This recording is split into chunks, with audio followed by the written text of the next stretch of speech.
જોઈ લઈએ દેશ અને દુનિયાના તાજા મોટા સમાચાર. એ પહેલા ચેનલમાં નવા હોય તો ચેનલને સબસ્ક્રાઇબ કરવા વિનંતી. ગુજરાતમાં હજુ પણ 7 દિવસ છૂટાછવાયા વરસાદની શક્યતા. આજે અમદાવાદ અને કચ્છમાં વરસાદે ઝાપટા પડ્યા. આધાર કાર્ડ અપડેટ કરાવવા માટે હવે ચૂકવવી પડશે વધારાની ફી. ઉદયનો મોટો નિર્ણય. 50ની જગ્યાએ હવે 75 રૂપિયા લાગશે ચાર્જ. ગુજરાતના વર્ગ 4ના કર્મચારીઓને દિવાળીની મોટી ભેટ. સરકારે ₹7,000નું એડહોક બોનસ જાહેર કર્યું. છોટાઉદેપુરમાં વૃદ્ધા પેન્શનના પૈસા ન આપતા દીકરીએ સગી માતાનું કાળસ કાઢી નાખ્યું. ડોનાલ્ડ ટ્રમ્પને ઇઝરાયલને હુમલા બંધ કરવાના આદેશ બાદ ગાઝા પર હુમલા. 70ના થયા મોત. નવી મુંબઈનું કમળના ફૂલના આકારનું બનેલું અત્યાધુનિક એરપોર્ટ 8 ઓક્ટોબરે ઉદ્ઘાટન થશે. મુસાફરની ક્ષમતા 9 કરોડ છે. બિહારમાં વિધાનસભાની ચૂંટણીની તારીખો થઈ જાહેર. 6 નવેમ્બર 121 સીટો અને 11 નવેમ્બરના 122 સીટો પર મતદાન. 14 નવેમ્બરે પરિણામ જાહેર થશે.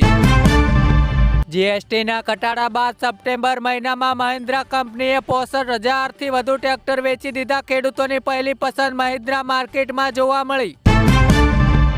જામનગર નજીક ચેલા ગામ પાસેથી જુગાર રમતા 5 શખ્સો ઝડપાયા. 19 લાખનો મુદ્દામાલ પણ જપ્ત કરવામાં આવ્યો.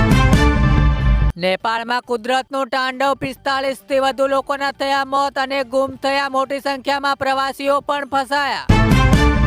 સ્થાનિક સ્વરાજની ચૂંટણી પહેલા જ્ઞાતિવાદી રાજકારણ થયું સક્રિય. રાજકોટમાં યોજાયું ચુવાડિયા કોળી સમાજનું શક્તિ પ્રદર્શન. પાટણમાં કોંગ્રેસના પૂર્વ પ્રદેશ પ્રમુખે દારૂબંધી મુદ્દે પોલીસ પર કર્યા આકરા પ્રહાર. કહ્યું દારૂની પેટીઓ પોલીસ પકડતી નથી. પોલીસ માત્ર 100 રૂપિયાનો હપ્તો લે છે અને 10 રૂપિયા લે છે. બાકીના 90 રૂપિયા તો ઉપર જાય છે. નવા પ્રમુખના શપથ સમારોહમાં હાર્દિક પટેલને ખુરશી નહીં મળતા ઊભા કાર્યક્રમ જોવો પડ્યો. વિડીયો થયો વાયરલ. લોકોએ ખૂબ ઉડાવી મજા. રાજસ્થાનના અલવરમાં વિસ્થાપિત ખેડૂતના ઝૂંપડામાં આગ લાગતા ઘર વખરીની સાથે વળતરમાં મળેલા 10 લાખ રૂપિયા પણ બળીને ખાખ થઈ ગયા. સાયલા હાઈવે પર ડમ્પરનો કહેર. 10 બકરાને અડફેટે લેતા થયા મોત. આગળ જઈને એક બાઇકને પણ લીધું અડફેટે. રેલવેમાં 8,000થી વધુ ખાલી જગ્યાઓ પર કરવામાં આવી ભરતી. 12 પાસ અને સ્થાનક માટે નોકરીની મોટી તક. મહિલા વર્લ્ડ કપની લાઈવ મેચમાં થઈ ગરબડ. મેચ રેફરીએ પાકિસ્તાનને ખોટી રીતે ટોસ જીતાડવાનો લાગ્યો આરોપ. સરકારી સહાયના નામે ભાજપ સરકારે કરી ક્રૂર મજાક. 6 લાખનો વાયદો કરી 5,000ના ચેક પકડાવ્યા. મહિન્દ્રા થાર ફેસલિફ્ટ ભારતમાં લોન્ચ. અપડેટેડ એસયુવી, નવી touch screen, tyre pressure monitoring system. કિંમત ₹9.99 લાખ. મધ્યપ્રદેશમાં જીવલેણ કફ સિરપ પ્રિસ્ક્રાઇબ કરનાર ડોક્ટરની કરાઈ ધરપકડ. 10 બાળકોના મોત બાદ થઈ મોટી કાર્યવાહી. અમદાવાદના ગુજરાત યુનિવર્સિટી કન્વેન્શન હોલ ખાતે ભાજપના નવા પ્રદેશ અધ્યક્ષ જગદીશ વિશ્વકર્માનું સંબોધન. કહ્યું જેનું કોઈ નથી એના છે મોદી સાહેબ. દાર્જિલિંગમાં મોટી દુર્ઘટના. ભારે વરસાદ વચ્ચે બાલોસોન નદી પરનો બ્રિજ ધરાશયી. 6 લોકોના થયા મોત. ભારત બુલડોઝરનું નહીં પણ કાયદાનું શાસનથી ચાલે છે. CIG ગવઈનું નિવેદન. મહિલા વર્લ્ડ કપમાં પણ પાકિસ્તાનની ફજેતી. હરમનપ્રીતે ફાતિમા સાથે ન મિલાવ્યો હાથ.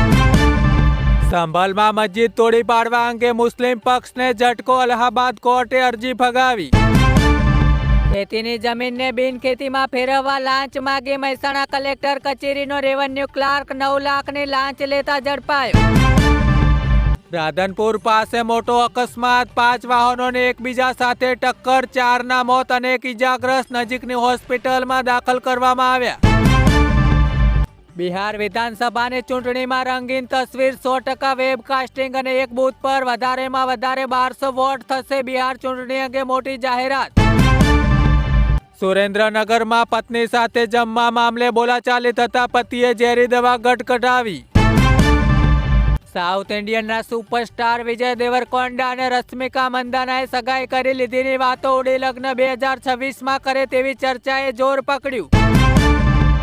શટડાઉનથી અમેરિકાનું અર્થતંત્ર પડી ભાગવાનો ડર ખોટો નીકળ્યો. મંદીનું જોખમ ઘટીને 35%થી 30% થયું. ધોલેરા ભાવનગર હાઈવે પર બે લક્ઝરી બસ વચ્ચે ટક્કર, 3ની હાલત ગંભીર, 10 ઇજાગ્રસ્ત જોવા મળ્યા. 50% ટેરિફથી ત્રસ્ત નિકાસકારો માટે રિઝર્વ બેંક દ્વારા રાહતના પગલાં. ફોરેન કરન્સી એકાઉન્ટમાંથી નાણાંને સ્થાનિક ખાતામાં લાવવાની સમયમર્યાદા લંબાવાઈ. ફૂડ સેફ્ટી વિભાગે મહુવા અને તળાજામાંથી અખાદ્ય 10 લીટર તેલ અને 5 લીટર કલર પાણીનો કર્યો નાશ.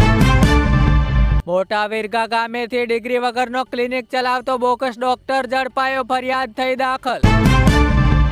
હમાસ ગાઝાની સત્તા નહીં છોડે તો તબાહ કરી નાખીશું, શાંતિ પ્રસ્તાવ બાદ ડોનાલ્ડ ટ્રમ્પની ધમકી. સુરતના માંગરોળમાં ગુનાહિત પ્રવૃત્તિઓમાં સંડોવાયેલા આરોપીઓની મિલકતો તોડી પડાઈ. પાકિસ્તાનને રશિયા દ્વારા ફાઇટર જેટના એન્જિન આપવાની બાબતે કોંગ્રેસ ભડકી, મોદી સરકાર નિષ્ફળ ગઈ તેવું બતાવ્યું.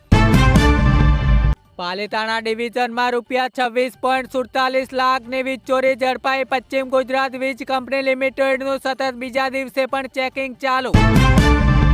વડોદરા ઓપી રોડ પર આવેલી ખાનગી કંપનીના એકાઉન્ટર્સ અને કર્મચારીએ બોગસ ઓનલાઈન વ્યવહારો કરી ₹2.25 કરોડની છેતરપિંડી કરતા પોલીસે ગુનો નોંધી તપાસ હાથ ધરી. હાલ બંને કર્મચારીઓ ફરાર છે. સરકારના અપૂરતા ટેકાથી ખેડૂતોની માઠી દશા. મિલરોની ભાવ રમત. પ્રતિમણ મગફળીના ન્યૂનતમ ભાવ ₹890થી ઘટીને ₹721 અને 15 કિલો સિંગ તેલના ₹2250થી ₹2300 વધીને ₹2290થી ₹2340 કરાયા. ગિરનારના ગોરખનાથ મંદિરથી મોટા સમાચાર સામે આવ્યા છે. મોડી રાત્રે 5500 પગથિયા ઉપર આવેલા મંદિરમાંથી અજાણ્યા શખ્સો દ્વારા ગોરખનાથના મંદિરમાંથી મૂર્તિની તોડફોડ કરી જંગલ વિસ્તારમાં ફેંકી દેવામાં આવી. આ સમગ્ર ઘટનાથી ભાવિ ભક્તોમાં ભારે રોષ ભભૂક્યો છે. પોતાની જાતને માફિયા અને કિંગ સમજવા વાળા હવે ચેતી જજો. હાથમાં તલવાર લઈને વિડીયો બનાવી ઇન્સ્ટાગ્રામ પર અપલોડ કરનાર આરોપીના ઘરેથી પોલીસે તલવાર કબજે કરી અને કાર્યવાહી કાયદેસરની હાથ ધરી છે. અરબ સાગરમાં શક્તિ નામના ચક્રવાતી વાવાઝોડાએ ગતિવિધિઓ તીવ્ર બની. ભારતીય હવામાન વિભાગના જણાવ્યા અનુસાર હાલમાં વાવાઝોડું 100 કિલોમીટર પ્રતિ કલાકની ઝડપ સાથે ફૂંકાઈ રહ્યું છે અને ગુજરાતમાં દ્વારકાથી લગભગ 420 કિલોમીટર દૂર જોવા મળ્યું છે. પીએમ સન્માન નિધિ યોજનાનો 21મો હપ્તાની સૌ કોઈ ખેડૂતો રાહ જોઈ રહ્યા છે. પણ મિત્રો જણાવી દઈએ કે દિવાળી પહેલા જ ખાતામાં જમા કરી શકે છે કેન્દ્ર સરકાર 2000નો હપ્તો. જોઈ લઈએ મિત્રો આજના સોના ચાંદીના ભાવ. તો 10 ગ્રામ 24 કેરેટ સોનાની કિંમત ₹1,18,170 જોવા મળી, જ્યારે ચાંદીની 1 કિલોની કિંમત ₹1,48,000 જોવા મળી. દોસ્તો ગમે તે થાય, હમાસના તમામ હથિયારો ઝૂંટવી લઈશું. શાંતિ સમજૂતી વચ્ચે નેતન્યાહુની જાહેરાતથી ખળભળાટ મચી ગયો. નેપાળમાં એરપોર્ટ ઠપ, શાળા ઓફિસો બંધ, હાઈવે બ્લોક. નેપાળમાં 24 કલાકથી પડી રહેલા વરસાદના કારણે ભારે તબાહી જોવા મળી છે.